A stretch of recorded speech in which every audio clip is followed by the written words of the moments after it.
Supreme court సంచలన ఆదేశాలు జారీ చేసింది. దేశవ్యాప్తంగా ఉన్న ప్రతి పోలీస్ స్టేషన్లో సీసీ కెమెరాలను ఏర్పాటు చేయాలని కేంద్ర రాష్ట్ర ప్రభుత్వాల్ని ఆదేశించింది.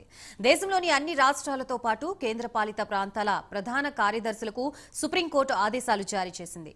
ఫ్రెండ్లీ పోలీసింగ్ ఏర్పాటు చేస్తున్నట్లుగా ఆర్భాటంగా ప్రచారం జరుగుతోందే కానీ పోలీస్ స్టేషన్లో సామాన్య ప్రజలకి దారుణమైన అనుభవాలు ఎదురవుతున్న నేపథ్యంలో సుప్రీంకోర్టు స్పందించింది. అధికారం ఉన్నవారికి, డబ్బులున్న వారికి పోలీసులు కొమ్ము కాస్తూ సామాన్యులపై ఉక్కుపాదం మోపుతున్నారనే ఆరోపణలు తగ్గాలంటే, పారదర్శకత ఉండాలంటే సీసీ కెమెరాలు తప్పనిసరి అని నిర్దేశించింది.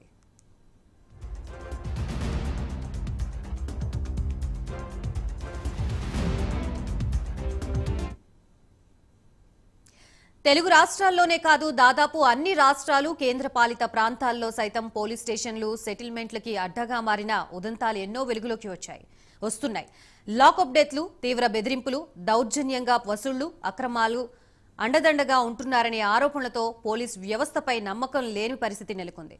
కొన్ని స్టేషన్లో అయితే మాటల్లో చెప్పలేని, వర్ణించలేని ఘోరాలు కూడా జరుగుతున్నాయి.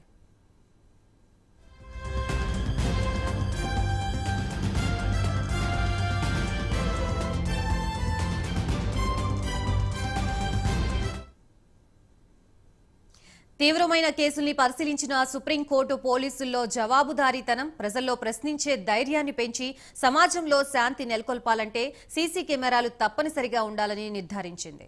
పోలీస్ స్టేషన్లో జరిగే ప్రతిదీ పారదర్శకంగా ఉండాలనే ఉద్దేశంతో అన్ని పోలీస్ స్టేషన్లో సీసీ కెమెరాలు ఏర్పాటు చేయాలని, పనులు ఎంతవరకు జరిగాయో తమకు ఎప్పటికప్పుడు తెలియజేయాలని కూడా ఆదేశించింది.